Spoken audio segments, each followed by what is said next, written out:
Right, I'll shut up and get out of the way. Welcome to session 1, folks. This is why target young men. Do we actually need a gendered approach, or should we just be targeting young people? We've got Martin Fisk, CEO of Men's Link, which is an awesome organization supporting young men across Canberra and has been doing so for many, many years, and the wider ACT. David Burt, CEO and founder of SALT, Sport and Life Training. We've been aware of SALT for a couple of years, but I hadn't actually met David until this last month, and he's probably his third appearance, and he's been a fantastic speaker and contribution, and doing great work with young men in Victoria, particularly using sports clubs, community sports clubs as a vehicle. And then we've also got Ray Swann, also down in Melbourne, from the Brighton Grammar School. First time I've met him in person today, but he came on our radar because of an excellent resource, which I'll share a link to later, which is called Understanding Boys, which is a series of articles and podcasts and resources on the website. I've just got some noises off starting outside, which is definitely a sign I should shut up and get out of the way. So we'll go Marty, David, and then Ray. I'll give you each about 10 minutes, and then we'll get into a bit of a wider discussion. I really encourage you to drop questions, ideas, thoughts into the chat box. And what I'm just basically going to ask you to do in your slot is introduce yourself personally, give us an understanding of the work that you do with young men, so we know who's speaking, and then just sort of like lean into the question of why do we actually need approaches that actually target boys and men, young men specifically? Why do that? Why do that? So there's those 3 things. So Marty, very appropriately, as you're the person who first put this idea out there for us to have a young men's symposium, delighted to have. I kind of lost you. Speaking in today's session. Okay, it's over to you. Cool. Okay, right. Thanks. You got the three areas I want you to cover. I'll try. Just pick me up if I forget. G'day everyone. I'm Marty. I've been here at Men's Link now for nearly 10 years, working exclusively with young guys aged from 10 through to 25. We provide education programs ranging from presentations on why young guys should put their hand up and ask for advice when they're going through a tough time, group programs around self-esteem, respectful relationships, how to de-escalate conflict situations. We provide free counselling to around about 500, 600 young guys every year. And we provide mentoring for young guys who don't have a dad in their life. And we've got about 100 of those on our books at the moment. I joined Men's Link, and I'm not a psychologist or a counsellor or anything. I'm a School of Hard Knocks person with a range of interesting issues when I was a teenager, and I knew I wanted to join the community sector. And somebody said, "Here's these Men's Link people," and I went, "Wow! If I could have had that as a young guy, maybe while my life has turned out pretty good, that whole pain and going off the rails with suicide attempts or drug and alcohol abuse when I was a teenager and all sorts of fairly interesting stories from that time, that period could have been shorter if I'd had an adult man who wasn't my dad, who could have said, you know what, here's a better path. Here's something to aspire to. Here's a way to have hope. Here's a way to have belief in yourself. And since I've joined Men's Link, one of the really interesting things we've found is when we do school presentations, and we'll do presentations from a small group of kids, like 10 of them, through to 200 or 300 at a time. And when we get to the all-important question and answer, and we're covering topics as suicide, mental health, anxiety, stress, depression, anger, bullying, relationship breakdowns, family violence, all of those issues. When we do a group presentation in front of guys and girls in a school, we get the same number of questions, we get the same intensity of the questions, but they're almost exclusively from the girls. When the guys ask questions in a co-ed group, we tend to find they're either showing off or they're kind of being smart. But when we just have guys, the questions are more real. And, you know, we have ways of, you know, I'm just asking for a friend, you know, all of those ways to kind of mask things if people are feeling a bit ashamed about what's going on, or their inability to in their eyes, manage it the way they would like to.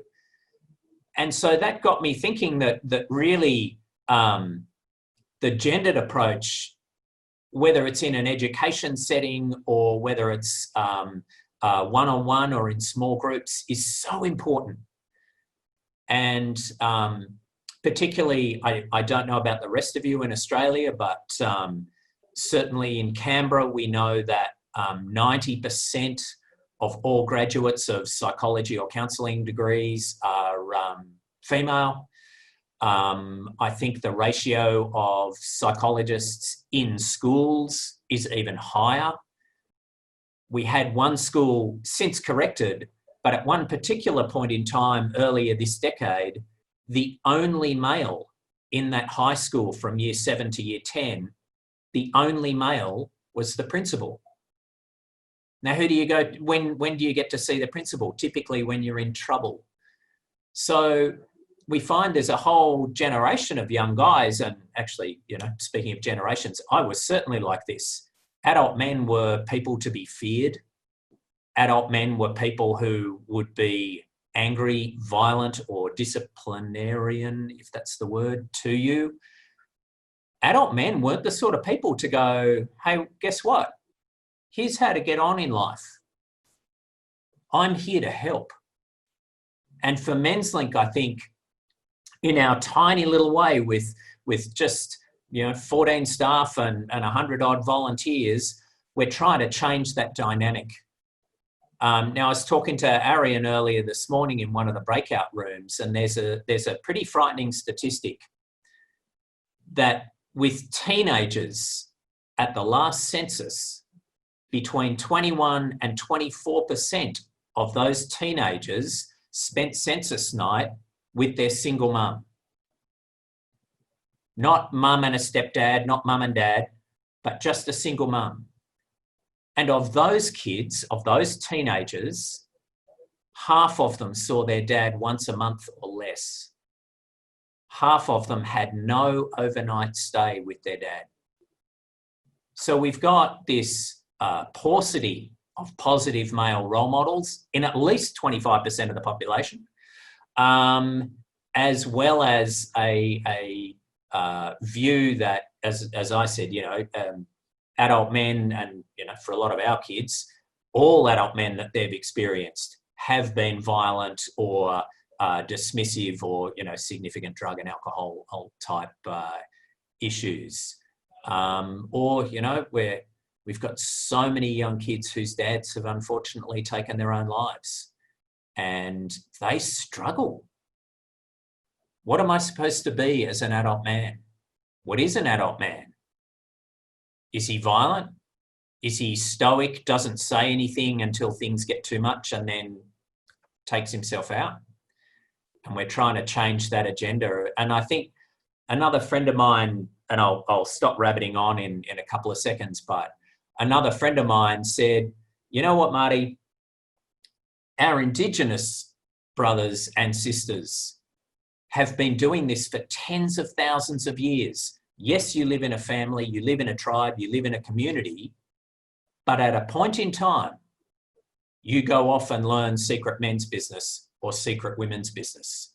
And adult men need to teach young men how to do that, and adult women need to teach young women how to do that. And I think and very strongly believe that that's why we need a gendered approach for our young people, and more so than ever when young people aren't getting that, particularly that male influence, or a young man aren't getting that male influence. Thanks for listening. Great, thanks, Marty.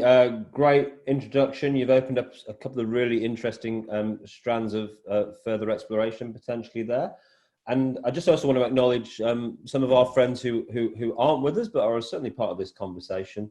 Anna Rubenstein from the Rites of Passage Institute has been very much part of developing this event, but is dealing with some family issues and can't be with us.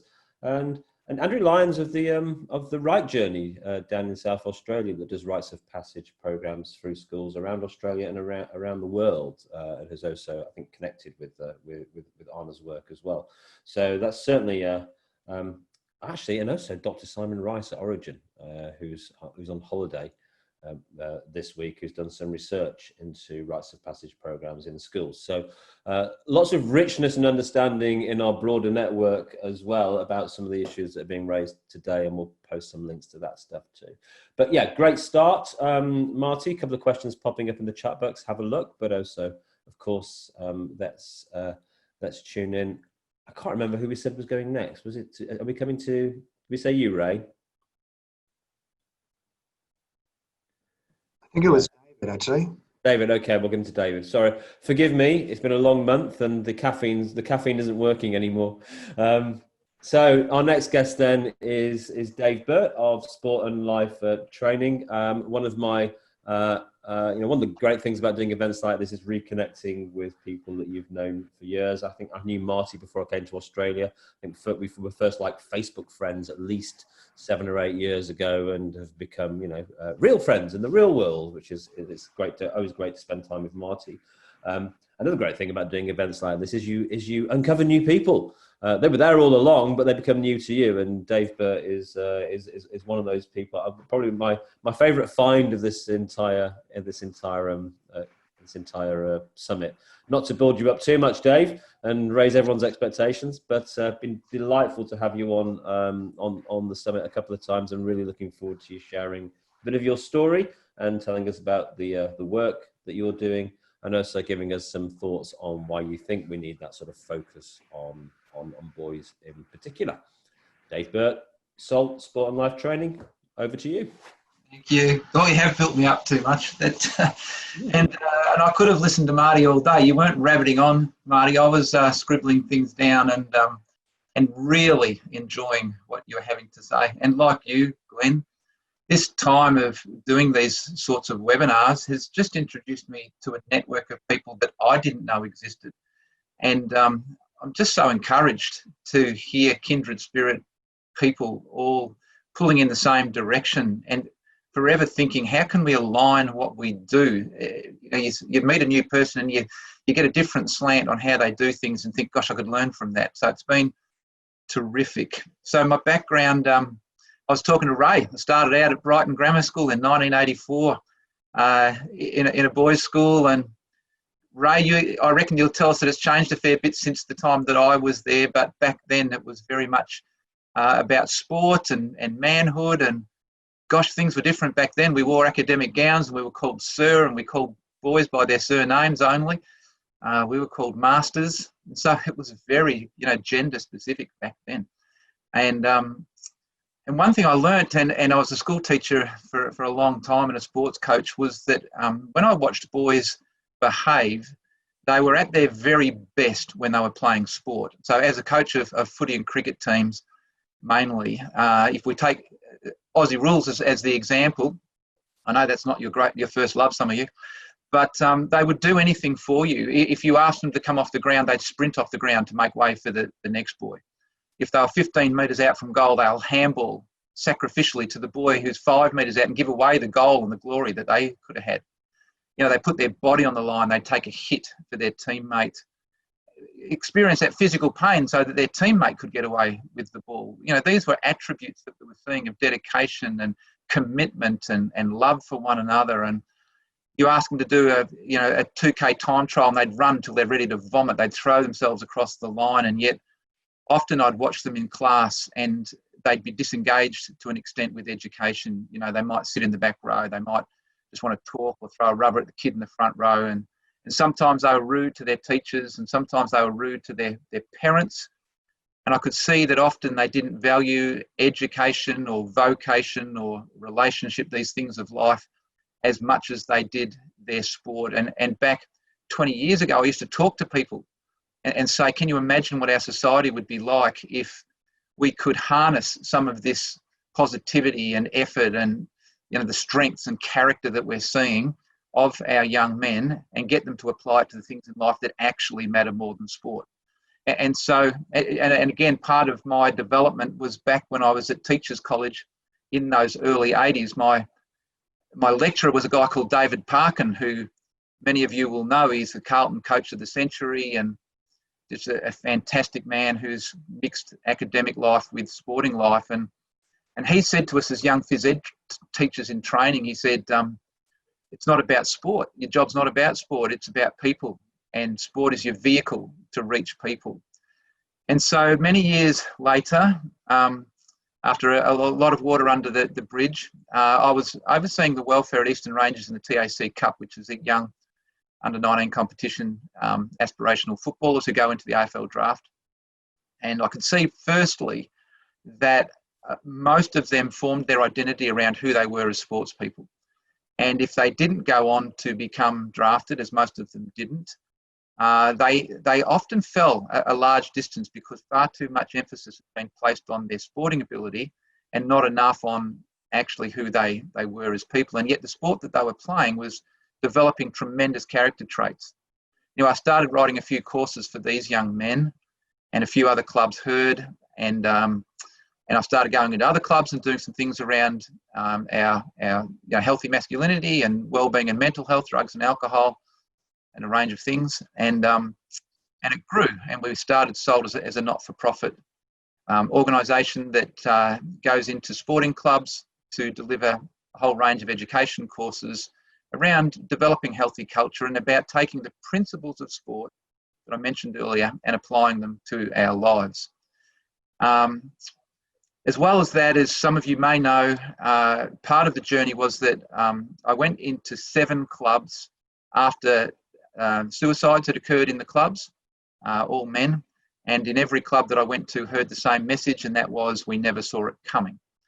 And La Trobe Uni does a study in 2014 into footy clubs, finds out that typically we're 3 times more connected in the sporting clubs than we are at school or at work.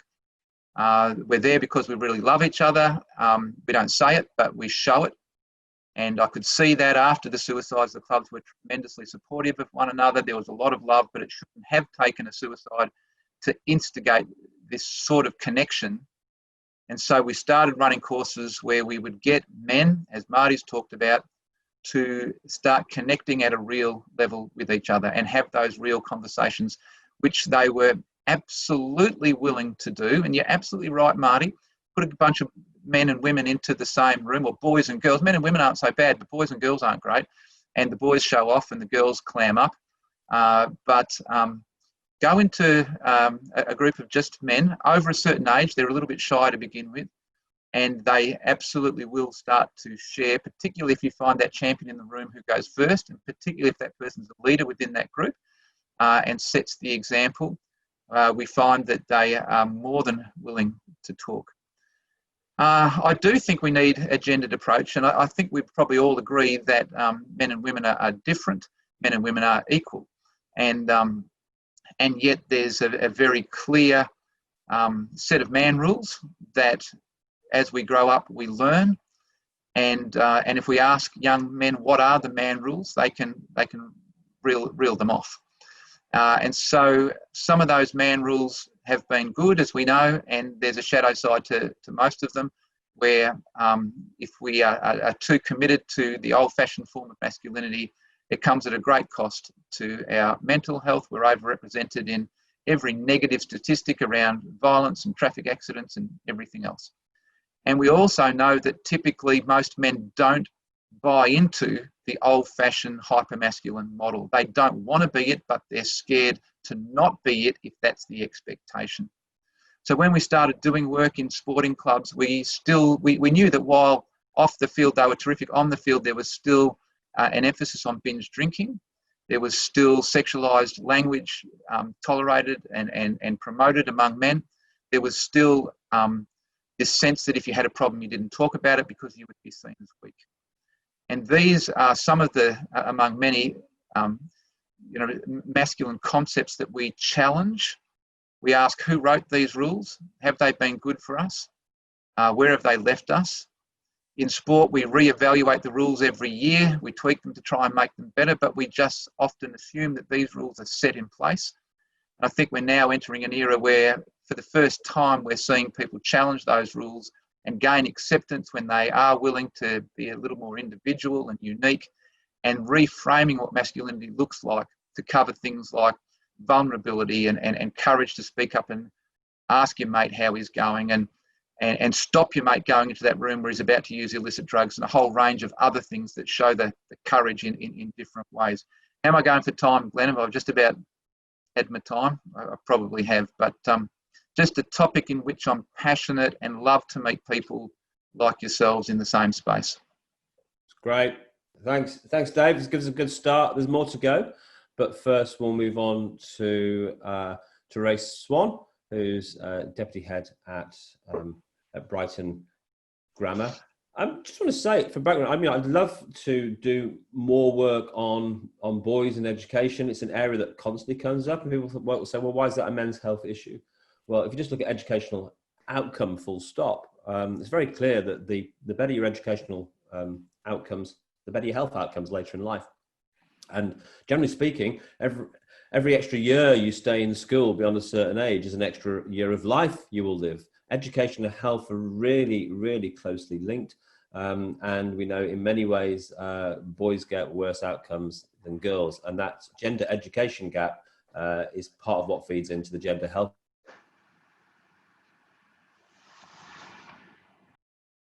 gap later in life. So we'd love to do much more work outcomes for boys in schools and education, and it's not a conversation that we've been able to lean into too much. So that's why it's really exciting when you find people in education are actually having conversations about, you know, what works for boys. And we first came across Ray through his blog and podcast at Brighton Grammar called Understanding Boys, which is a wealth of really interesting conversations and information, and really great to have the opportunity to have him with us to share some of his experience. Ray, thanks for joining us today. Thanks for having me, and hi everyone, and thanks for the opportunity to share a little bit about our story. And I completely agree with your comments about education and health, and all across the world, we're seeing much closer links between the health space and the educative space for a whole bunch of reasons. One is that, you know, the who we are and the what we do is really affected by, you know, our knowledge and our experience, the stories that we hear, the drinking water, so to speak, of our culture. And education, you know, for boys, for girls, you know, and all members of the community plays a vital role in all of the things that we've already talked about, in challenging assumptions, you know, connecting to new and healthier ways of being, you know, to dealing with things like rejection and shame, which was a question that came up earlier, and, you know, to having principles in place that can really help us. And I guess the other comment I just add to that is that, you know, we also know that from a mental health perspective, that most adult you know, mental health challenges are onset in the later stages of adolescence, and schools also play an increasingly important role in helping to identify, you know, and be the first and the earlier responders around mental health challenges, some of which can be remediated at a school level, but some, and quite a number obviously can't, but schools can then help normalise help-seeking behaviour and connect boys, young men, girls, and families into appropriate healthcare as they need to. So a tiny little bit about me. So I work in school. I work in an all-boys school at the moment. I've worked for, you know, the Department of Education. I've worked for, you know, the Catholic system. I've worked in all girls and at university level. So a range of different experiences. You mentioned the Understanding Boys podcast and the Understanding Boys page. It's about over 60,000 people that follow that, which is great. And that's really about, again, the message around that is, connecting people into, stories, sharing ideas, and we've got a range of things that we're working on in that space. And we started the podcast last year because I was talking to Tom Harkin, who many of you would know from Tomorrow Man, and he made the comment that, gee, there's not a lot of stories, positive stories about men these days. There's a lot in the wake of the Me Too movement, quite rightly so, where we're really challenging inappropriate and extremely destructive behaviours. But if you're a young person growing up, young boy growing up in the current media world, you're getting a lot of negative messages around what it is to be male. And so the Understanding Boys podcast is we ask a whole bunch of different people, what is it to be a good man these days? And if you had a story that you could tell a 14-year-old boy and he'd listen, I just thought that was funny to put that bit in, what would the story be?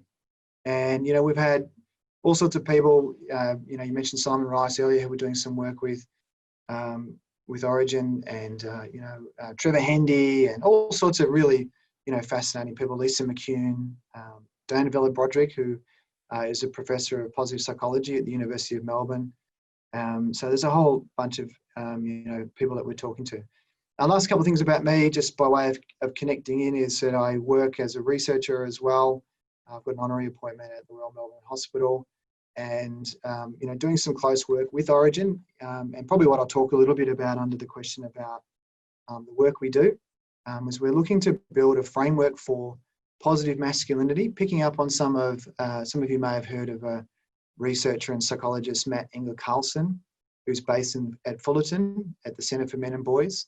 And the work that he does there is about how do you take these kind of traditional male tropes, like you've mentioned stoicism, or whatever the societally determined trope is for being male, and then how do you kind of reimagine that in a positive way? And we thought that was a really unique and interesting way of helping the kids that we work with start to find progressive and positively aspected ways of being, and where is that reflected back in more healthy stories, and so on. So the question around right gender is a very layered question. I'm sure everyone would agree. Gender is complex. We're moving beyond binary, and that's really important to recognise all people and all expressions of gender. And whilst we do that, we're also mindful that for a lot of people, they're living in a very heavily gendered world. And the issues that a lot of our young boys and men face are to do with some of these societal determinants. And people have already, Martin and David have already spoken a lot about that. So I won't go back into those things around, the health outcomes that we're seeing, which are particular and are unique to to being male. Our challenge was that we wanted to take a bunch of these ideas, whether that was the rites of passage or, running dialogical circles, or, coaching programs and mentoring programs, all these things that people are doing wonderful work, but we hadn't really seen that they'd been validated anywhere from a research perspective. And we were keen to, create a framework that schools, parents can access, boys can access, and teachers and educators can access, that actually kind of ticks that box, from a research perspective. And it's important because, we're wanting to, be able to measure change and see change consequent to the kinds of things that we're doing, which I think is a really a shared goal between, I think, obviously health and education. And so what we started doing, so we're working with Simon and Origin, we've evaluated the, rites of passage. So we did a program with Anna Rubinstein, from the Rites of Passage Institute a couple of years ago, and we did a full assessment of that, and we did a large scale, meta-analysis looking at, what's sitting out there in terms of gender and gender-based programs, and it turns out that there is some real value in taking a gender-based approach to things, which is probably of no great surprise to all of us here. The other piece of work that we're doing from a research perspective is saying, well, if we really do an analysis of everything everyone's talking about, if you could sort of distill it down and propose a model what would that model be? So when we talk about positive masculinity, what is it? And so we've currently got a paper that we've put forward that's currently under review, and it talks about conceptualizing positive masculinity. And there's 3 kind of drivers, which I'm happy to share for people to think about and work with, or say, you know what, guys, you got it all totally wrong. But the 3 drivers, that we're seeing from the programs and the research and the work that we're doing is for young men to go out and to flourish and to be healthy. They need 3 things. So firstly is around being connected. And so being connected means being connected to their feelings, to others, and also being connected, to the kinds of resources that they need. If you speak to high performance, I was listening to David talk about, David Parker, from an athlete perspective, athletes know that they need a team, a team of people around them, and that they look after that. So connected is one, that they need to be motivated. And that's really key from an educational perspective in that virtuous cycle, that we want young boys and men to have goals, to understand that with goals comes challenge, and that you need to resource yourself for that challenge. But then once you go through that process, you achieve something, you feel good about yourself. It may be the smallest incremental improvement, but, we know from the research into, positive psychology that, it's really crucial that people, feel good about something. You've got that next step and moving. So they feel motivated. And we know from a life perspective, setting goals, it's just true. And all our stories are full of examples of that. And the final driver that we see is to be authentic. And authenticity is that quality of, really knowing who you are and what your values are, actually. And, so often for a lot of the boys and young men that I work with, they're a bit lost in that, and they don't really know how to show up, and so with questions around, and I was just sharing with Pip before, who's interviewed Jess Hill, but you read a lot of her work and her book, and so much around it is this, understanding who we are, and understanding how, that we do hurt, and there are things that are hard about that, but with authenticity, we can stand in who we are and our values and who we're starting to become and what's important to us. And authenticity, helps us to understand other people's authenticity as well, and truth telling, and so on and so forth. And I could rabbit on. I think Martin used that word before, used that phrase. I could rabbit on as well, but I think that's my time. So yeah, thanks again. Nice to meet you all. Great. Thank you, Ray. It was excellent. And just to model some good Zoom behavior, there's some applause and some thumbs up, not just for you, Ray, but for all of our panelists. So we've got 3 really great perspectives there from men in the field, not just doing the work, but also thinking about it too. And we've also got some amazing people showed up in this room today as well. So the next half hour, I want to open it up a little bit, rather than directing the panelists for a series of my questions. I'm really keen to find out who's shown up to this conversation, who's got something to contribute, who wants to share their own experience of why targeting boys, taking a gender-specific approach is working for them, or maybe you're struggling with that and have some questions and challenges. So one of the features here on Zoom is you can put a virtual hand up. So if you click on the back to the bottom bar, if you click on the participants icon. Up in the top right-hand corner, you get the list of names, and underneath that, there's a range of icons, including a hand. Can someone just raise a hand, not to speak, but just to show me it's working? Thank you, Dave. Yeah, it's working. So pop your hands down, and I'm going to ask again in a minute if you've got anything you want to contribute. And if you do pop your hand up, that means I'm going to come to you. So, who has something to say, to ask, to share, to reflect on? Yeah, Gary Scott, I'll go to you first. Gary Scott from Perth with the Men's Work Project. Just need to unmute yourself, Gary. Do you want to introduce yourself first so people know who you are, and then share what you have to share? Hi, guys. Lovely to see your faces. What do I want to share? My interest is as a father of two 22-year-olds and 47 years in the construction industry, trying to feel my way as a suburban dad around masculinity and parenting, and seeing in the community around, I guess I see myself as being an expression of the community around me. And I'll just say that I believe the community is quite distinctive where we are. We're not living in an African village. We're in a Western society that is relatively affluent.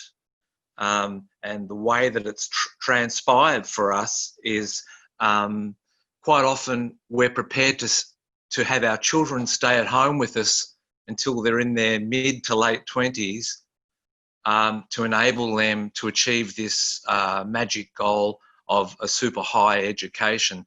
And I think what we're seeing is some unexpected spin-offs from that. And this is, I don't know if you can see this, this is just one book. Where's my, anyone see that? Ready to launch, got it, yeah. There's a lot of books coming up around this now. So I'm aware that many people, I think because it's easier, are accessing these young guys whilst they're in the education system. Like I'm talking up to year 12 to the end of high school. And so they're accessible. And what I'm finding is that even very intelligent young people from loving families end up with basically a basket case child who is so anxious they won't leave their room. And I'll tell you about some of the differences I've seen. Some of them aren't anxious. In fact, they're so empowered, they've been picked up by Google and sent to work in Sydney. That's how high powered they are at age 17, 18, 19. Brilliant. On the other end of the spectrum, I'm seeing parents, I'm not kidding, throw a bucket of water over their son when he's still asleep in bed at midday through sheer frustration. Some of the extremes I'm seeing. And some of the other things going on, can't leave the bedroom, too anxious. Driving to school when the child went, well, it's a young man really, we're talking about 17, year 12, where the prospect of showing up at the high school is so overwhelming for that young person, they burst into tears and essentially have a breakdown in the car. So I kind of put my hand up to say, I'm feeling a lot of guilt about that, I forced my son to go to academic $20,000 a year private school that seemed to care more about how they showed up in the media with their results, because to me, really at the end of it, my son was almost, the only way we got him through to the end of year 12 was using every dirty trick in the book, you know, the threats, the bribery, and he just scraped through, but I'm not proud of it. And I only wish there was another, you know, their chaplaincy program was pretty crap. Gary, pretty much. Yep. Can I just bring you to a conclusion on this Yes. share? Yes. So where I'm left with is in the community dealing with a bunch of young guys from 18 to 28 who are we're trying to teach how to function and be useful in the community and find their way forward from that point. They're hard to get to because they're not at school anymore. They're at home hiding in their rooms. Thanks, guys. Sorry to take so long. No, it's okay. As I say, it's a very personal share for you as well. So I really appreciate you bringing all of that to this conversation. Thank you, Gary. A couple of other people want to jump in and reflect or share before we go back to the panel. Yeah, Father Mitch Porter, good to see you again. It feels like it's been a month. Has been. It's been a while. Yeah. Welcome back. Oh, just flat chat up here. I've got a bit of a question for the panel, but also for everyone. I work in a rural area, all right? Super isolated area. One of the big things with the young fellas up here is that they, how do you approach the issue of being a man when the information and the statistics are saying that, you know, the traditional masculinity model is one that isn't working as fully as it could be, right? And there's problems with it. And Marty was, I think, brought up that before. But at the same time, these young blokes, especially up here at the moment, because we had the fires come through in January, and it was awful, right? But all they see is they see their role models, the idea of being strong, the idea of being stoic, the idea of standing in front of walls of flame, the idea of putting your body on the line to save your house and that sort of stuff. They love and admire that, and they want to be traditional men because they want to be like these guys. But then on the other hand, you've got these problems of the stoicism, and they're not talking about it. And we've lost 2 this year, 2 18-year-old kids. And I'm wondering how we reconcile that when the idea of being the traditional man seems to be under attack. I'm going to use the word attack quite frequently, but this is also what these young blokes seem to crave. So I'm keen for the panel to have a look at that. Anyone else who reckons they've got something for it. So that's great. Thanks, Father Mitch. And I'll take one more if anyone wants to before we come back to the panel. I don't want to necessarily put pressure on you, but Arian, I just wondered if you wanted to share what you're, have a go, because it was interesting to hear what you were, when you first came in. You need to unmute yourself. So I thought that was your authority to mute people. So I don't know how to put my hand up digitally. Sorry. There you go. I would like to, I do feel something that I'd like to say. And it might be a big tin of worms, so we'll leave it. But we've talked a lot about the concepts and the ideas. We've talked about the archetypes of masculinity. We've talked about, we know what it looks like, and we're trying to show it. But I feel like the biggest problem we have is that men don't know why they should be a good man. What's the point? What's the meaning of life? And that's, when we intellectualize and overthink these things, I think they lose something very fundamental, and they become very nihilistic. It's the root cause of all my friends' issues. They know they could be a good man. They know what they need to do, but they don't know why. And I mean, I don't want to get into religion because it's bigger than religion, but I'd love to hear what you guys think about that. How could, because I think it's something that's lying dormant within us. I really think that these things don't need to be ingrained. They don't need to be conditioned. I really think that they're somewhere inside. So I'd love to hear more about that as well. Right. Because yeah, that's why we should have a gendered approach. I really think there's these potent energies that are lying somewhere inside. I want to know how we can wake them up, so to speak. Okay, and Arian, if you don't mind me asking, I'm going to make an assumption that you're the youngest man to have spoken today. Yeah, can I ask you how old you are? I'm 23.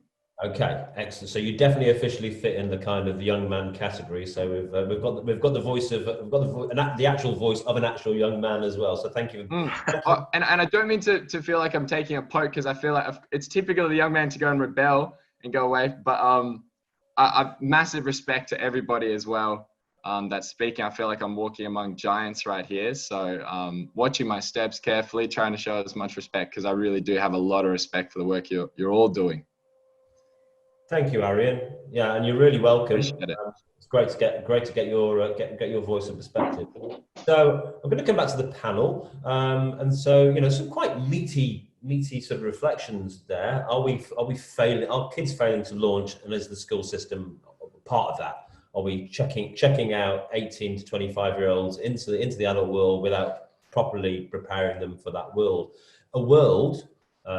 Father Mitch Porter, where it's they're getting completely mixed messages about what it actually is to be a man. Is the thing they want to be celebrated or detested?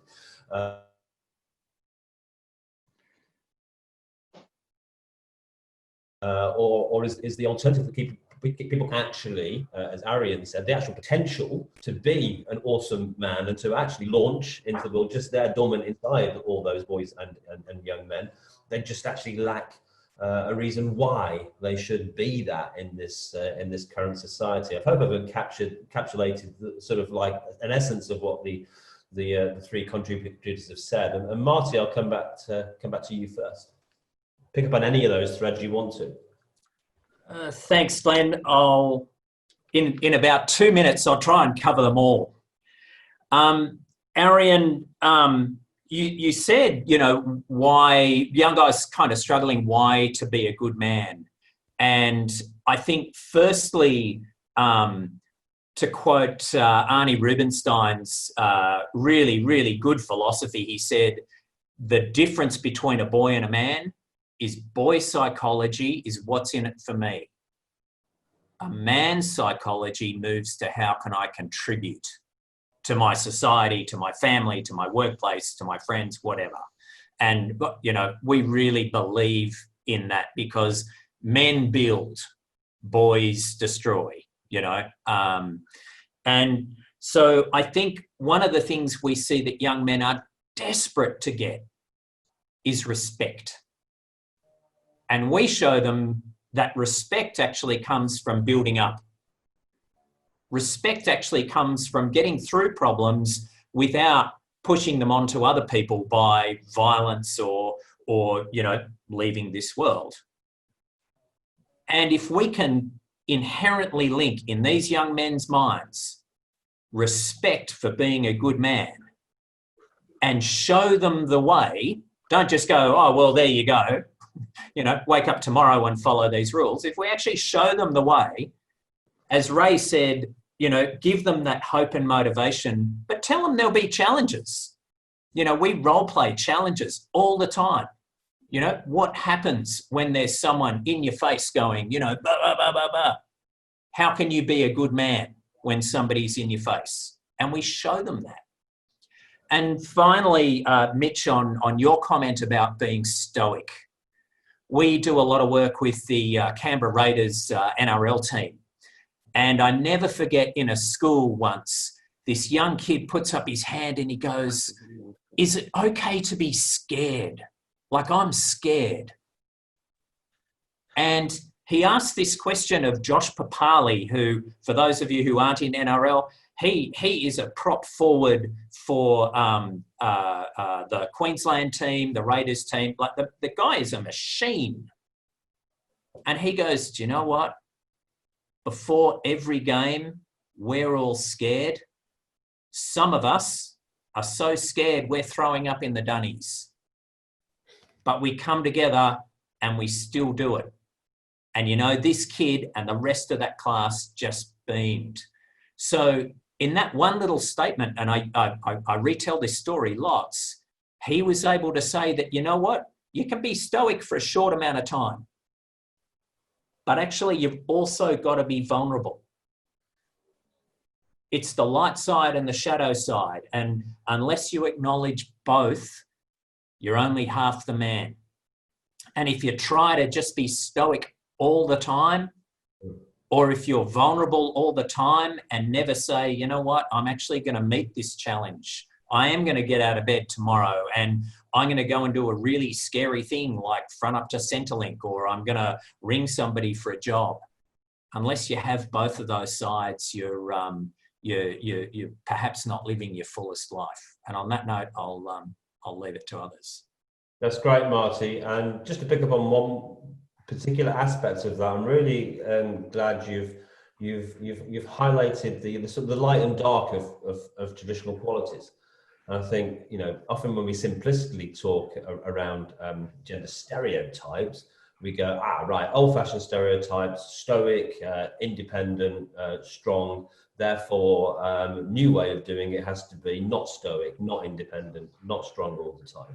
And actually, what a sort of exactly, is to actually have these qualities as tools in our toolbox and know when to apply them and when not to apply them. When to apply strength and independence, when to pull back and enter into vulnerability, and so on and so forth. And it's that rigid adherence to any quality in the face of everything around you saying, no, this is not working. That's the challenge. That's the problem. And so, yeah, that's what I think we need to search for in our conversation around masculinity and being a man, is to honour those archetypal strengths, but also to be able to evolve and grow masculinity in a way that works, whatever context you're working in, relationship, whether it's a war environment, whether it's a sporting environment, whether it's a nurturing environment, whatever it is. Dave, Burt, what are you picking up from this conversation that you'd like to share? If you could see my notepad, I'm picking up so much that I've scribbled about 3 pages of wonderful information. I just also loved those 3 really sincere questions. And, you know, one of the things that I wrote down that Ray said about that connected, motivated and authentic, I feel like this is coming back to answering every one of those 3 questions. In the courses we do, we see the boys in just so wanting to be the best version of themselves, so desiring for that, so refreshed by somebody saying you actually can. If you can work out what your values are, and that's what Ray was talking about in that authenticity, being the very best version of me. So at the very heart, what is it that I absolutely really care about? I catch up with a guy on a regular basis who's got a drug addiction and he's violent and a whole range of things. But when I ask him what at the heart is of the most value to you, he says caring. And I say to him, and that is what I see in you. And if we can start to say to these young men, this deep value within you is who you really are. And when you're acting authentically as to who you are, you start to get away from this conflict that, you know, when you're trying to be someone who you're not. And then, you know, Ray talked about, you know, being motivated. What is your passion? What would you love to see changed in this world? And I come back to what Gary said about the young men in their late teens and 20s sitting up in their rooms full of anxiety. But if perhaps earlier we'd captured what is that something that is you are passionate enough about and that you would come out for. And the third one is, what are your strengths? You know, the whole positive psychology thing, when we're acting in our strengths, we're in that flow and we're doing something that we know we can do fairly well. And so, you know, those 3 points that Ray made, I sort of make similar ones. What are our values? Let's be authentic to them. What do we really care about? And what are we good at? And if we can get our young men addressing these things and finding that sweet spot in the middle, which is not easy, but we can do it. And my last word is just to say, this can work.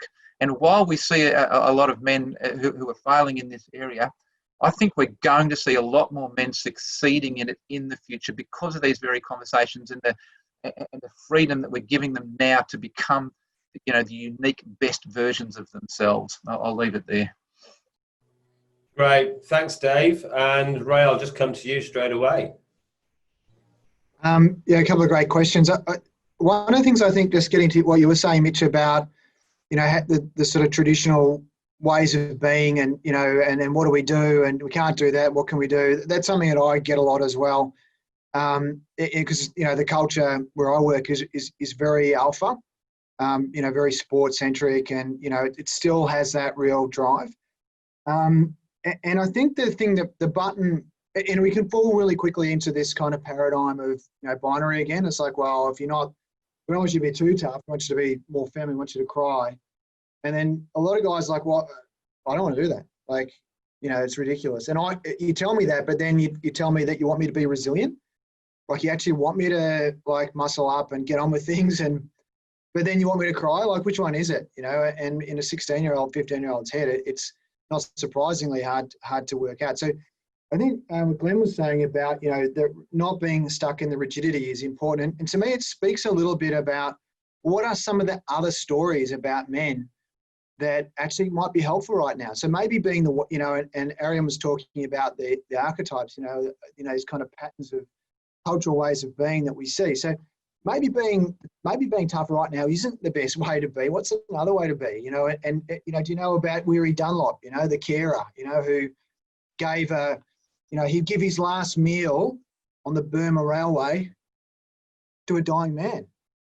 Like, what an incredible act. You know, that's an amazing, you know, maybe it's time to be a bit like that, you know. And so starting to disrupt, you know, some of the, you know, the tropes, you know, around it, because helping to connect to community. And it kind of came up, Martin made the comment about, you know, the framework that Anna refers to about, you know, boy and adult psychology. A lot of that is actually, you know, around how do we get people to be connected, you know, and often it's the first step is connecting to what's going on inside, and then, you know, you can start to connect better to what's going on outside.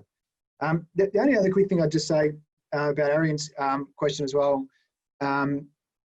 around, you know, what's the point of anything? I mean, it's a nihilistic question of the age, isn't it? And like, you know, we all have drives and goals, and I was talking about that sort of, you know, getting that system moving. And sometimes, you know, you got to get a little bit of a hot wire going just to kind of get that purposeful system going. And, you know, what are the things that you care about? You know, what are your values? And sometimes, you know, language around, you know, what's your code? You know, what do you stand for? Like, you know, what do you want to do with this opportunity? Who are you and who are you becoming? And then starting to break it back down from that. Well, what are the values that will enable you to be, okay, you're a family man, all right, or you're a protector, or you're this. What does that look like? Okay, so you really believe in being honest. Okay, so if you tell me a bit about that, are you honest with yourself? You know, and that can be the way just to kind of slowly get that system moving again, because the reality is, and there's no research to support this necessarily, I would just say that technology plays a big part in this, and that is that we just see everything, and it's just this overwhelming question about what's the point of anything. So you've got to be gently just get that sort of innate, you know, motivational thing going, can also be really helpful. Right, thanks, Ryan. Thanks to all the panel for adding so much richness to this conversation. So we've got about 5 minutes to go, and I want to just lean into one final part of this conversation before we bring session 1 to a conclusion.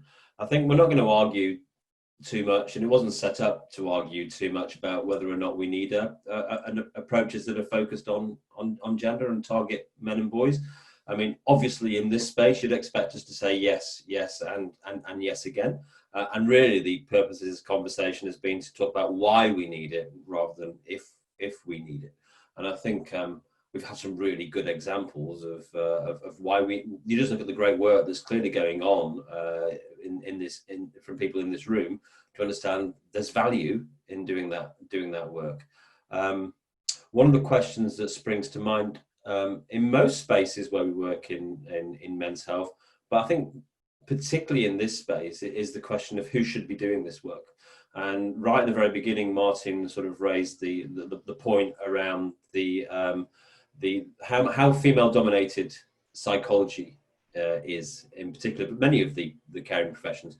And we had this conversation in a men's health TV program called Blokes on the Couch, which was getting male psychologists together to talk about working with men.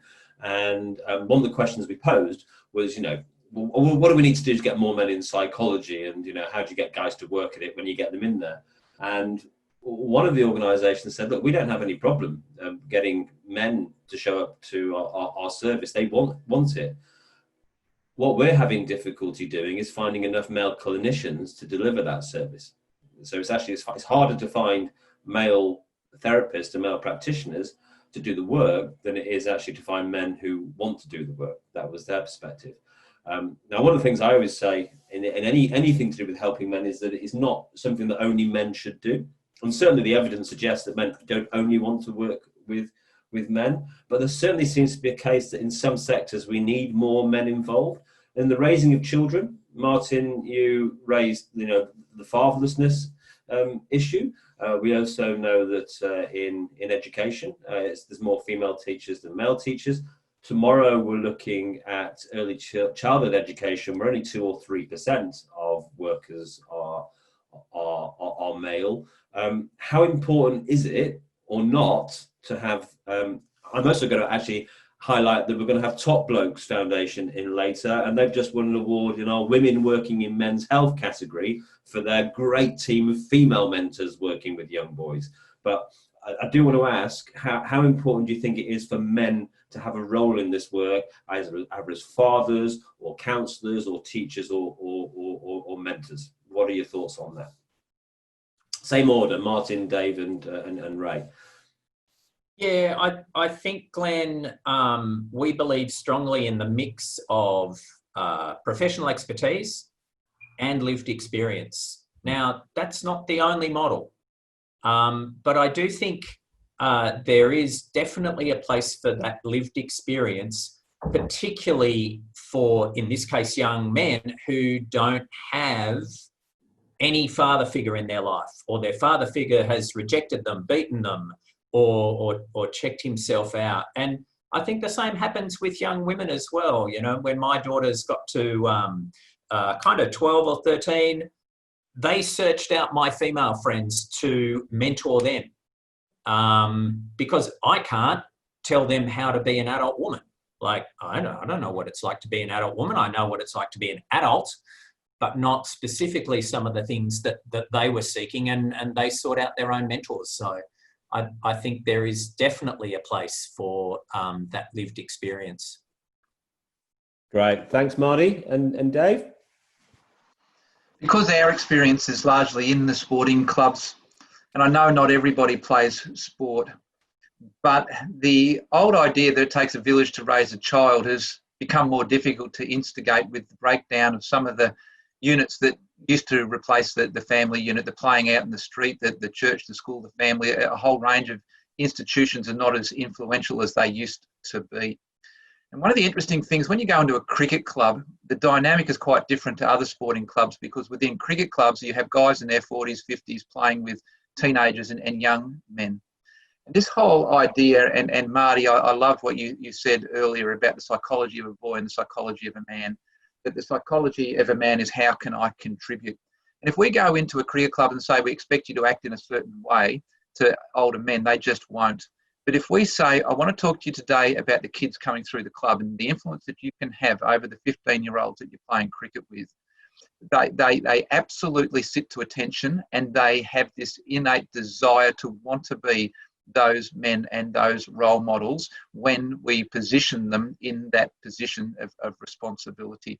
So, you know, and again, I think within the Australian psyche, while there's a very important role to play in seeing specialists and psychologists, that if we can get early intervention from people who care and are there because they care, particularly, you know, the volunteer type men, it you know, creates a terrific opportunity for self-development. So I'll just leave it at that. Right, thanks. And have I? Yeah, I wondered if I'm muted or not. I wasn't. Ray, over to you for the final thoughts. Yeah, so just on that space, I mean, my own personal view is that, I mean, gender is a really important construct. It's what we're obviously talking about, but certainly in that space, you know, you would expect to see and hope to see, you know, all sorts of people helping, you know, young boys and men, you know, become healthy adults as well. So, you know, the role of men as mentors, as women, as, you know, inter-trans and so on. I mean, there's so many different voices, and I think that for young boys and men, they're only strengthened by hearing a diversity of experiences of what how other people experience masculinity is really important to get that diversity. And I think that only really strengthens someone's, you know, understanding about, you know, who they are and the effect that they're having on other people. Great. So thank you. We've come to 10:45. It's been a really great way to kick off this conversation this morning. Thanks to everyone who's contributed from the audience, those who've come on the mic and come on the camera, particularly Father Mitch Porter, Gary Scott, and our representative of Young Men Under 25, Arian Cook. No pressure, Arian. You're representing youth for us today. And also for all those who've been commenting in the chat box as well. Really rich and interesting conversation going on there. But last and not least, a thank you to our three excellent panelists.